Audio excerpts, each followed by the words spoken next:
So in previous section we already discussed about chronic leukemia and its basics.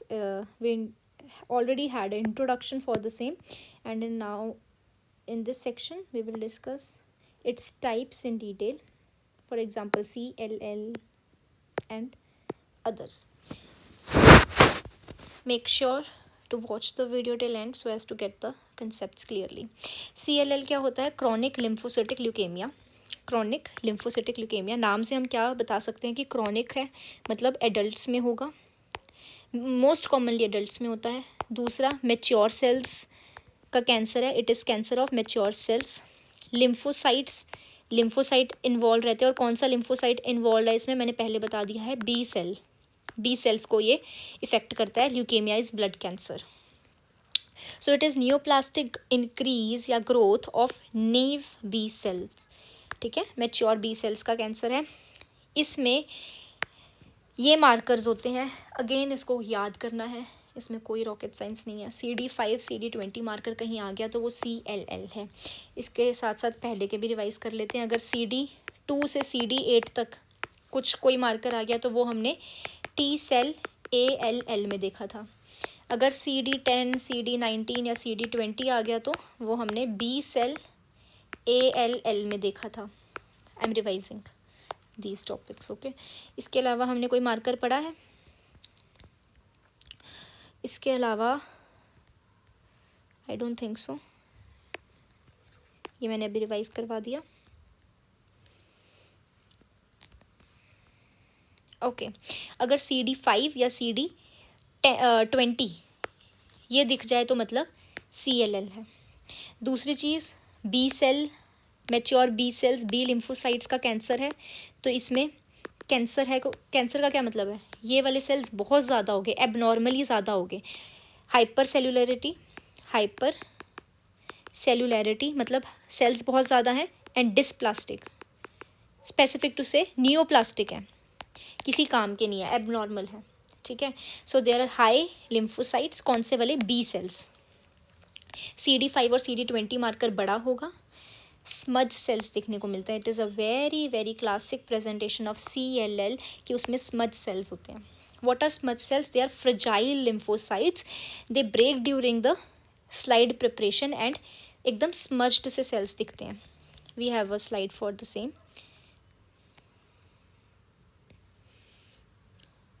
Hair it is. ये तो हमें बहुत सारे lymphocytes दिख रहे हैं, बहुत सारे लिम्फोसाइट्स है. ये क्या बता रहा है कि लिम्फोसाइट्स ज़्यादा हैं, मतलब लिम्फोसाइट्स का कैंसर है. ये स्मज सेल है. देखो कुछ अजीब सा यहाँ पे साइटोप्लाज्म पर्पलिश कलर का है ना, बिखरा हुआ दिख रहा है. जब CLL होता है किसी को, उसकी अगर हम पैथोलॉजी देखें या उसकी ब्लड स्मीयर में देखें तो हमें जो सेल है वो कुछ इस तरीके सा दिखेगा, एकदम बेकार सा, कुछ भी इसकी बाउंड्रीज क्लियर नहीं है. It is smudged cell. ठीक है, so it is a very classic feature of chronic lymphocytic leukaemia. I don't remember if no I didn't. Okay, ये AML का एक क्लासिक प्रेजेंटेशन था जो मैं दिखाना भूल गई शायद पिछली वीडियो में. This is Auer rods and it is very classically seen in AML. And here we have nucleolus, जो कि बताता है कि ये सेल हमारा ब्लास्टिक सेल है. न्यूक्लियोलस प्रेजेंट है. एक बड़ा सा लिम्फोसाइट है, ब्लास्ट सेल है. ठीक है,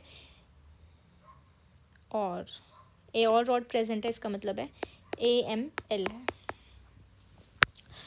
ओके,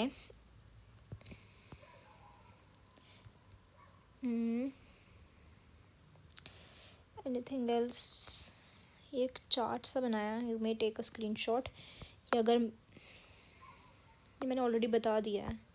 ये क्या है, मैंने जो अभी तक समझाया ना, ये उसका एक समराइज्ड वर्जन ले लो, शॉर्ट में माइंड मैप टाइप, कि अगर ये ज़्यादा है तो AML है, ये ज़्यादा है तो ALL है, ये ज़्यादा है तो क्रॉनिक ल्यूकेमिया है, ये ज़्यादा है तो MBD है.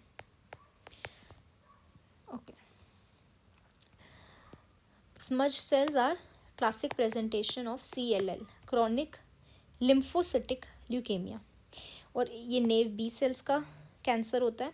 CD5 CD20 ये 2 मार्कर्स एक्सप्रेस करता है। एंड ये बहुत ही कॉमन तरह का ल्यूकेमिया है जिसमें लिम्फोसाइट्स बड़े होंगे, स्मज सेल होगा। इसके अलावा आई थिंक चार्ट फॉर्म में पढ़ना ईजी है। ओके इसके अलावा लिम्फ नोड इन्वॉल्वमेंट रहती है, लिम्फेडेनोपैथी रहती है। जहाँ पे भी लिम्फ नोड्स इन्वॉल्व रहेंगे, लिम्फ नोड्स एनलार्ज्ड हैं, लिम्फ नोड्स एनलार्ज्ड हैं मतलब कि लिम्फोमा कह सकते हैं हम इसको, इसीलिए CLL को स्मॉल लिम्फोसिटिक लिम्फोमा भी कह सकते हैं। और एक्यूट लिम्फोसिटिक लिम्फोमा किसका नाम था? अगर पीछे वाली वीडियोस देख रखी हैं तो पता होना चाहिए। एक्यूट लिम्फोसिटिक लिम्फोमा किसका नाम था?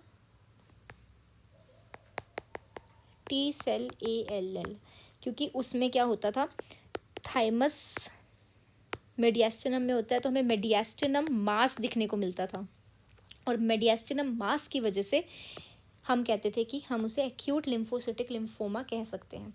And what is small lymphocytic lymphoma? Chronic lymphocytic leukemia is also called acute lymphocytic lymphoma. This leukemia is also known as lymphoma because of the generalized lymphadenopathy as one of its classical features. Okay, इसकी कुछ complications हैं।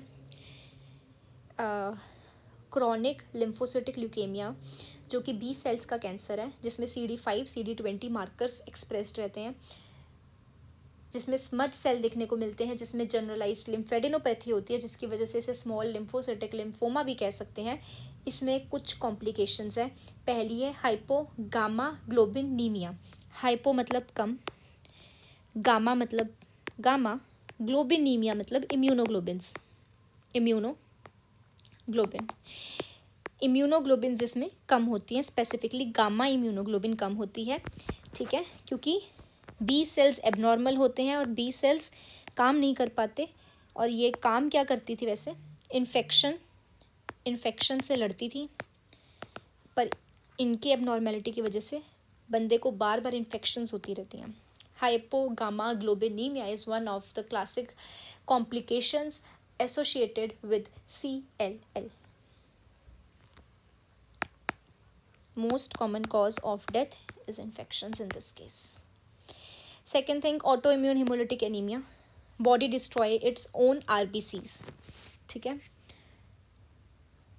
Richter transformation, ये बहुत important है, ये paper में पूछी गई है, ये नीट में आ रखी है। रिश्टर ट्रांसफॉर्मेशन क्या होता है कि जो CLL है वो एक एग्रेसिव लिम्फोमा में कन्वर्ट हो जाते हैं। कैंसर बहुत ही एग्रेसिव कैंसर बन जाता है, जिसमें डिफ्यूज़ लार्ज B सेल्स देखने को मिलते हैं, diffuse large B cell lymphoma. और इसमें क्या क्लिनिकल व्यू होता है? रैपिडली एनलार्जिंग लिम्फ नोड और spleen, rapidly enlarging lymph node और स्प्लीन। लिम्फ नोड एनलार्ज होगी तो हम उसे कहेंगे लिम्फेडेनोपैथी, स्प्लीन एनलार्ज होगी तो हम उसे क्या कहेंगे? स्प्लीनोमेगैली। ठीक है, याद हो गया? एक बार रिवाइज कर लेते हैं फिर से, बाकी के लिम्फोमास को अगले सेक्शन में पढ़ेंगे। CLL क्या होता है? Chronic lymphocytic leukaemia. Chronic lymphocytic leukaemia में क्या होता है? B सेल्स का कैंसर है, मैच्योर B सेल्स का। CD5 और CD20 मार्कर दिखने को मिलता है, इसमें स्मज सेल्स दिखने को मिलते हैं, लिम्फोसाइट्स का काउंट ज़्यादा होता है, लिम्फेडेनोपैथी देखने को मिलती है, इसके अलावा स्प्लीनोमेगैली भी देखने को मिलती है। लिम्फेडेनोपैथी की वजह से इसे स्मॉल लिम्फोसिटिक लिम्फोमा भी कह सकते हैं, क्योंकि लिम्फ नोड्स इन्वॉल्व है। जहाँ पे भी लिम्फ नोड्स या मास है ना, नोडल स्ट्रक्चर्स इन्वॉल्व होते हैं, उसको हम लिम्फोमा कहते हैं। कॉम्प्लिकेशंस, हाइपोगामा ग्लोबिनीमिया, गामा ग्लोबिन्स इम्यूनोग्लोबिन्स कम होते हैं, जिसकी वजह से इन्फेक्शंस बहुत ज़्यादा हो सकती है बंदे को। ऑटो इम्यून हेमोलिटिक एनीमिया क्या होता है? ये हमने हीमोस्टेसिस चैप्टर में पढ़ रखा है। ऑटो इम्यून मतलब खुद की बॉडी हीमोलिटिक एनीमिया डिस्ट्रॉय करने लग जाती हैं RBCs को, जिसकी वजह से एनीमिया हो जाता है। ठीक है, इसमें हमने ITP पढ़ा था, इम्यून थ्रोम्बोसाइटोपेनिक परप्यूरा, उसमें प्लेटलेट्स डिस्ट्रॉय होते थे। और हीमोलिटिक एनीमिया में हमारे पास टाइप्स थी मेरे ख्याल से IgG एंड IgM। हाँ, ऑटो इम्यून हेमोलिटिक एनीमिया में हमारे पास 2 तरह की टाइप्स थी, IgG mediated and IgM mediated. जो IgG होता है वार्म टेम्परेचर में फेवर्ड है और एक्स्ट्रा वैस्कुलर हीमोलिसिस करवाता है बहुत कॉमनली, ठीक है। और एक्स्ट्रा वैस्कुलर हीमोलिसिस के इसमें हमें सिम्टम्स देखने को मिलते हैं, for example jaundice and bilirubin, gall stones और हाइपर बिलीरुबिनीमिया, अनकॉन्जुगेटेड बिलीरुबिन ज़्यादा होता है, ठीक है। और IgM कोल्ड टेम्परेचर में फेवर्ड है, इसमें इंट्रावैस्कुलर हीमोलिसिस होती है जिसकी वजह से पेशेंट का हेप्टोग्लोबिन लेवल कम हो जाता है और हीमोग्लोबिन यूरिया, हीमोग्लोबिनीमिया, हीमोसिड्रेन्यूरिया, ऐसे सिम्टम्स देखने को मिलते हैं। वो ऑटो इम्यून हेमोलिटिक एनीमिया आ गया। ये पिछले चैप्टर में बहुत अच्छे से पढ़ रखा है। Richter transformation is CLL becoming aggressive lymphoma, okay, in which diffuse large B cells are formed. Of course B cell का कैंसर है तो B सेल ही दिखेंगे ना, T सेल कहाँ से आ जाएंगे। तो ये तो सिंपल सी चीज़ है याद रखने के लिए। CLL खतरनाक सा कैंसर बन जाता है जिसे हम कहते हैं एग्रेसिव लिम्फोमा, जिसमें B सेल बहुत बड़े बड़े होते हैं, जिसमें लिम्फेडिनोपैथी और स्प्लीनोमेगैली देखने को मिलती है। This was all about CLL। Thank you for watching.